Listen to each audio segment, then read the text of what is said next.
2019-এ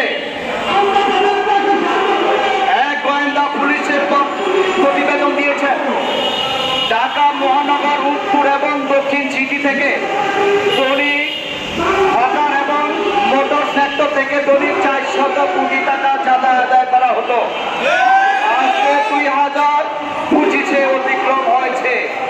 এখন সেই চাঁদার গুণ 5 থেকে 6 গুণ উপনীত হয়েছে। শুধু তাই নয়, আপনারা আরো জানেন বিগত 16 বছরের ফ্যাসিস্ট আওয়ামী লীগের শাসনামলে স্বরাষ্ট্রমন্ত্রী ছিলেন আসাদুজ্জামান কামাল। ওই কারণ বাজার থেকে উনি 1 কোটি টাকা দৈনিক চাঁদা আদায় করত। আজকে ওখানে চাঁদার হার আরো অনেক বেরিয়ে দিয়েছে। আমরা বলে দিতে চাই, স্বাধীনতা 53 বছরে যেমন এই বাংলাদেশের যারা ক্ষমতায় এসেছেন কেউই চাঁদামুক্ত করতে পারেনি। অবশেষে ইউনূস সরকার এখন ক্ষমতা আছেন। আমরা দেখেছি এখনো চাঁদাবাজি এবং জুলুম নির্যাতন অব্যাহত আছে। এতে করে কি হবে?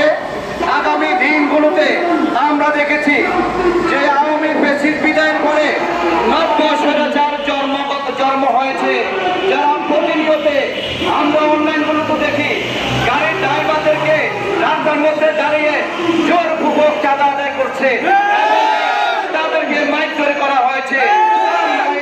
তীব্র নিন্দা এবং প্রতিবাদ জানাচ্ছি। আগামী দিনগুলোতে এই বাংলাদেশ একটি শান্তিময় নেতৃত্বে এই বাংলাদেশের মানুষ দেখতে চায়। আমরা গত 2-1 দিন আগেও দেখেছি এই বাংলাদেশে জোরপূর্বক ভাবে যারা মেয়র হয়েছেন জোরপূর্বক ভাবে তারা আইনজীবীদেরকে পিস্তল ঠেকিয়ে তারা ওখান থেকে তাদেরকে বলা হয়েছে তাদেরকে যদি ঘোষণা করা না হয় তাহলে যে আইনজীবীগুলো আছে তাদেরকেও ওখানে থাকতে দিবে না। এভাবে করে তারা মেয়র হয়েছেন। আমরা দ্বিতীয়ত এই ফ্যাসিস্ট কোন সরকার বাংলাদেশে চাঁদাবাজি করবে আমরা মোটর শ্রমিক আন্দোলন আর দেখতে চাই না। আমরা শান্তিময় একটা কল্যাণ রাষ্ট্র প্রতিষ্ঠার জন্য ইসলামী আন্দোলন বাংলাদেশ চরমনায় বিশ্বাস হুজুর আপনারা জানেন শান্তিময় একটা পরিবেশ সৃষ্টি করেছে বাংলাদেশে। আমরা যে সকল রাজনৈতিক দল দুর্নীতি সন্ত্রাসী চাঁদাবাজির বিরুদ্ধে আপনারা কথা বলেন, আমরা এখন থেকে বলবো ইসলামী আন্দোলন বাংলাদেশের সাথে সম্পৃক্ত হয়ে এই দেশে একটি কল্যাণমূলক শান্তিমূলক রাষ্ট্র গঠনের জন্য উদাত্তভাবে আহ্বান করবো আপনারা আমাদের মাঝে আসুন।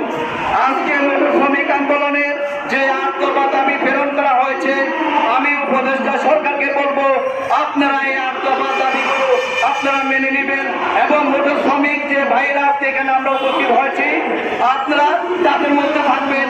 80% শ্রমিকের মধ্যে এই মোটর শ্রমিক বেশি নির্যাতিত এবং নিপীড়িত শিকার হচ্ছে বাংলাদেশে।